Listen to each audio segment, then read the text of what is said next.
Assalamualaikum warahmatullahi wabarakatuh. Kami dari kelompok 5 akan mempresentasikan hasil diskusi kami mengenai materi protein.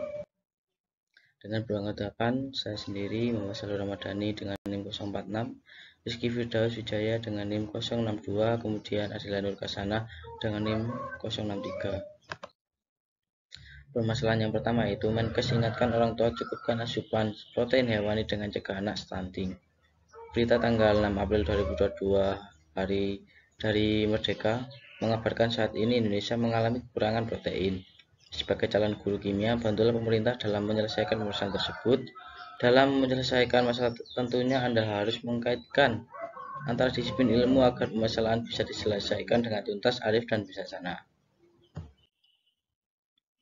Rumusan masalah yang pertama yaitu apakah penyebab stunting, kemudian bagaimana cara mencegah dan menanggulangi stunting di Indonesia, kemudian bagaimana cara uji menentukan protein dari beberapa rumpun ilmu. Berapa kebutuhan protein Indonesia setiap harinya? Berapa jumlah penduduk Indonesia saat ini? Untuk anak-anak yaitu berdasarkan data BPS tahun 2021, jumlah anak-anak umur 0 sampai 4 tahun yaitu 22.045.300.000 rupiah atau 22 juta. Kemudian anak-anak umur 5 sampai 9 tahun yaitu 22 juta 25.100.000 rupiah atau 22 juta, total 44 juta 74.000 rupiah atau 44 juta. Wanita produktif BPS membedakan penduduk usia produktif menjadi dua kategori. Yang pertama usia sangat produktif 16 sampai 49 tahun dan usia produktif 50 sampai 64 tahun, total 14.852.700.000 rupiah atau 14,8 juta. Kemudian pria produktif BPS membedakan penduduk usia produktif menjadi dua kategori. Yang pertama usia sangat produktif 16 sampai 49 tahun dan usia produktif 50 sampai 64 tahun, total 75.534.900.000 rupiah atau 75,5 juta. Manula total jumlah penduduk usia manula menurut BPS tahun 2021 17.581.000 rupiah atau 17,5 juta.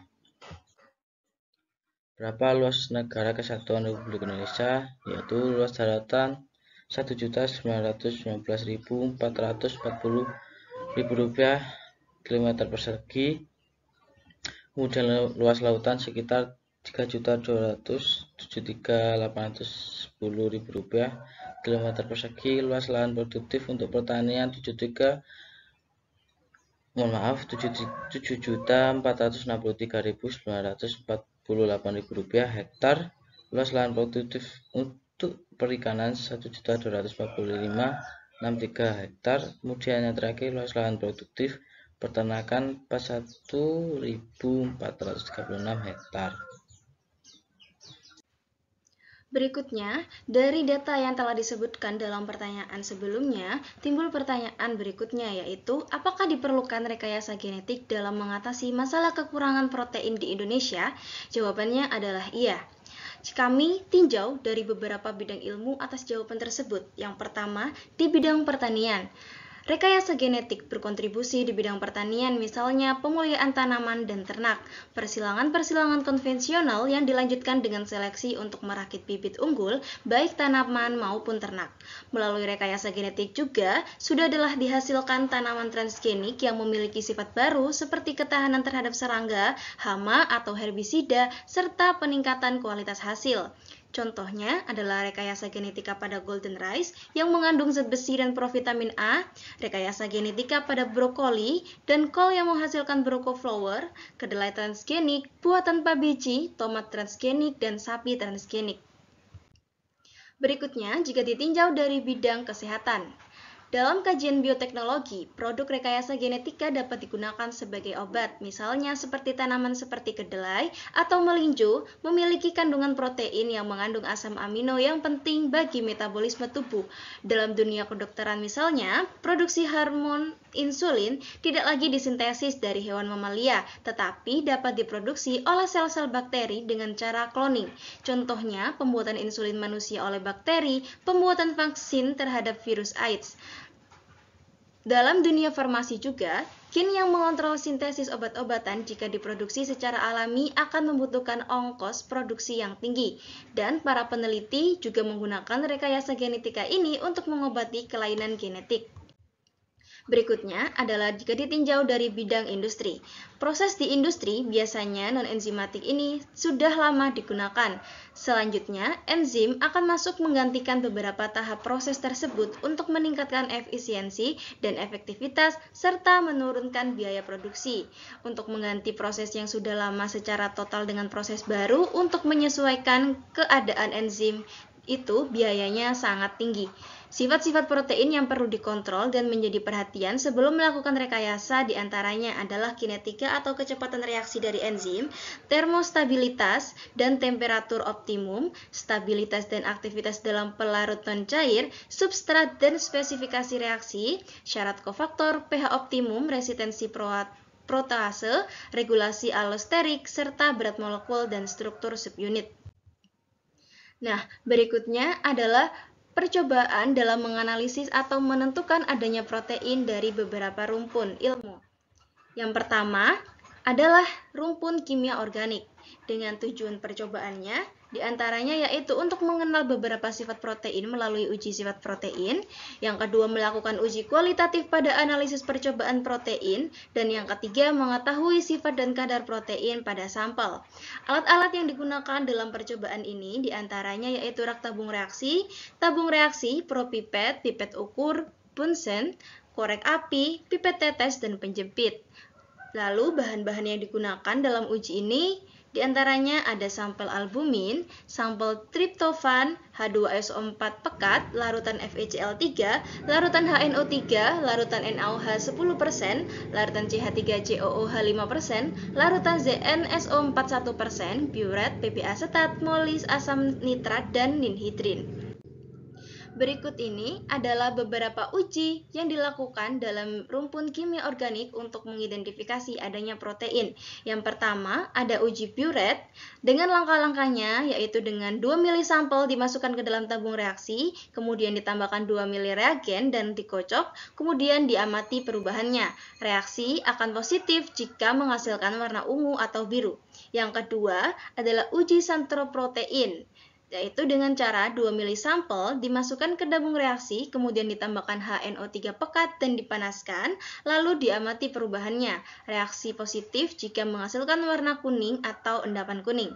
Lalu berikutnya ada uji belerang, yaitu dengan cara 2 mili sampel dimasukkan ke tabung reaksi, ditambahkan 2 mili NaOH 10%, kemudian dipanaskan. Setelah dipanaskan, diteteskan pada kertas saring yang sudah ditetesi 3 tetes PB asetat 1%, kemudian diamati. Reaksi positif berupa noda coklat atau kuning tanpa endapan.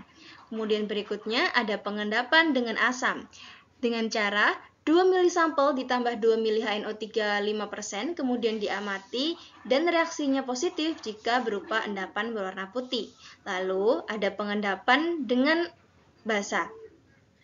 2 mili sampel ditambahkan 2 mili HNO3 5%, kemudian diamati dan reaksi positif jika menghasilkan endapan warna putih. Lalu berikutnya ada uji Adam-Kiewicz. 2 mili sampel ditambah 2 mili CH3COOH glasial, kemudian ditambah lagi 2 mili H2SO4 pekat dan diamati. Reaksi positif jika berupa menghasilkan warna cincin ungu. Lalu ada uji Molis, yaitu dengan cara 2 mili sampel ditambahkan 2 mili reagen, kemudian ditambah 2 mili H2SO4 pekat dan diamati. Reaksi positif jika menghasilkan cincin berwarna di antara dua warna. Lalu berikutnya ada uji pengendapan garam logam. Caranya, 10 sampel ditambah 2 mili CH3COOH 5%, kemudian dikocok dan dibagi menjadi 3 bagian setiap tabung reaksi 2 mili. Tabung reaksi yang pertama ditambahkan 2 mili ZnSO4 1%, tabung reaksi yang kedua ditambahkan 2 mili PB asetat 1%, dan tabung reaksi yang ketiga ditambahkan 2 mili FeCl3 1%. Ketiga tabung reaksi kemudian dipanaskan dan diamati. Lalu yang terakhir ada uji ninhidrin, yaitu caranya 2 mili sampel dimasukkan ke tabung reaksi ditambah 2 mili reagen ninhidrin kemudian dipanaskan dan diamati. Dan reaksi akan bernilai positif jika warna yang dihasilkan adalah biru dan ungu. Selanjutnya, uji protein melalui rumpun biokimia. Misalnya percobaan dengan judul analisis protein, tujuannya untuk menganalisis protein secara kualitatif dan kuantitatif untuk alat dan bahannya seperti yang tertera dalam PPT ini.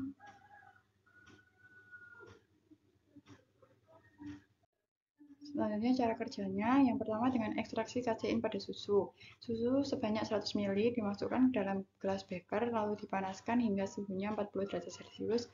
Kemudian susu hangatnya ditambahkan 1 ml asam asetat glasial tetes demi tetes sambil diaduk dan dibiarkan pada suhu kamar.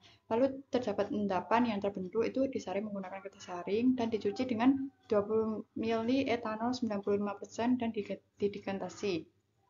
Lalu endapannya dicuci kembali dengan 50 ml campuran etanol botrelium ether dengan perbandingan 1:1 dan didegantasi. Selanjutnya, endapan hasil dekantasi ditambahkan 50 ml ether dan didegantasi kembali. Yang terakhir, endapan dipindahkan ke gelas arloji dan dikeringkan dalam oven. Endapan yang terbentuk merupakan kasein. Kemudian kasein yang telah terbentuk dilakukan uji kualitatif protein. Yang pertama dengan uji Biuret. Langkahnya kasein sebanyak 1 gram dimasukkan ke dalam tabung reaksi dan ditambahkan 5 ml etanol, kemudian diaduk. Setelah itu ditambahkan 1 ml NaOH 40% dan diaduk kembali. Lalu campurannya ditambahkan 2 tetes CuS4 0,5% lalu dikocok. Untuk yang kedua, uji ninhidrin, kasein sebanyak 1 gram dimasukkan ke dalam tabung reaksi dan ditambahkan 5 ml etanol, kemudian diaduk. Selanjutnya, ditambahkan 5 tetes ninhidrin 0,1% dan dipanaskan hingga mendidih, lalu diamati perubahan warnanya. Kemudian uji kuantitatifnya dengan metode Biuret, larutan protein standar BSA dimasukkan ke dalam tabung reaksi yang berbeda dengan volume 0, 0,1, 0,2, 0,4, 0,6, 0,8, dan 1 mili. Masing-masing tabung ditambahkan aquades sehingga volumenya mencapai 4 mili, kemudian ditambahkan 6 mili reagen Biuret dan dihomogenkan. Larutannya didiamkan selama 30 menit hingga terbentuk perubahan warna ungu. Lalu diukur absorbensinya pada panjang gelombang 550 nm dan dibuat kurva standarnya antara konsentrasi protein dan absorbensi.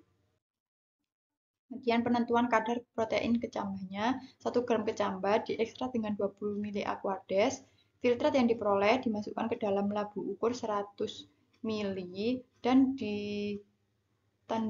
sampai tanda batas.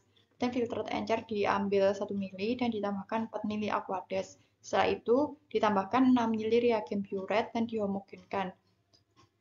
Setelah dihomogenkan, lalu didiamkan selama 30 menit hingga terbentuk warna ungu yang sempurna dan diukur nilai absorbensinya pada panjang gelombang 550 nanometer dan digunakan untuk menentukan konsentrasi protein dengan kurva standar yang telah dibuat tadi. Selanjutnya, uji protein melalui rumpun ilmu gizi. Contoh percobaannya dengan judul analisis kadar protein, tujuannya untuk menganalisis kadar protein pada sampel dan menghitung hasil analisis kadar protein pada sampel. Untuk alat dan bahannya bisa dilihat pada PPT berikut. Lalu rumpun ilmu gizi. Cara kerjanya dengan menimbang 1 gram sampel dan dimasukkan ke dalam labu gedal, langsung ditambahkan 1 tablet gedal dan 8 ml asam sulfat pekat, lalu dipasang labu gedal pada alat destruksi, dipanaskan di atas alat destruksi sampai mendidih hingga larutan jernih hijauan. Lalu dibiarkan dingin dan dipindahkan ke labu destilat. Lalu ditambahkan aquades 50 ml dan NaOH 70 ml. Disiapkan Erlenmeyer dengan asam borat 4% sebanyak 60 ml dan ditambahkan indikator MR dan BCG. Lalu dipasang alat destilasi sebagai penampung, lalu disetting alat destilasi dengan waktu 4 menit. Ditunggu sampai waktu selesai dan larutan berwarna hijau. Dititrasi larutan dengan HCl 0,25 normal hingga berwarna merah, lalu dicatat volume HCl yang digunakan untuk penitrasi.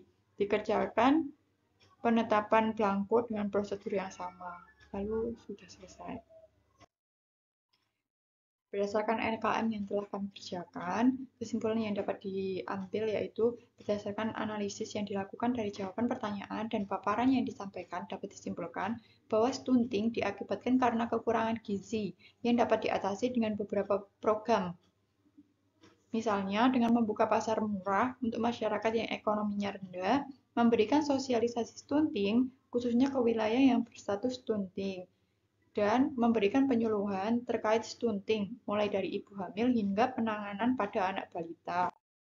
Kemudian, cara menangani stunting dapat dilakukan dalam berbagai rumpun, mulai dari bidang pertanian, misalnya pemuliaan tanaman dan ternak, bidang kesehatan, misalnya pembuatan insulin manusia oleh bakteri, pembuatan vaksin terhadap virus AIDS, dan bidang industri, misalnya enzim untuk menggantikan beberapa tahap proses untuk meningkatkan efisiensi dan efektivitas serta menurunkan biaya produksi.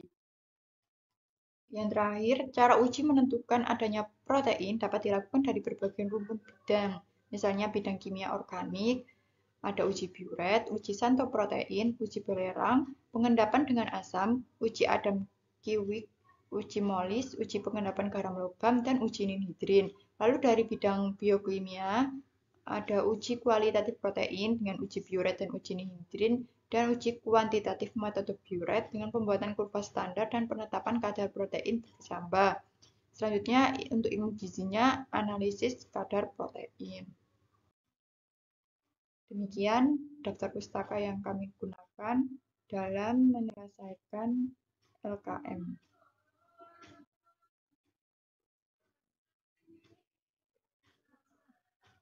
Sekian presentasi dari kelompok saya yang bisa kami paparkan. Kurang lebihnya mohon maaf, semoga bermanfaat dan bisa menambah wawasan bagi pendengar. Wassalamualaikum warahmatullahi wabarakatuh.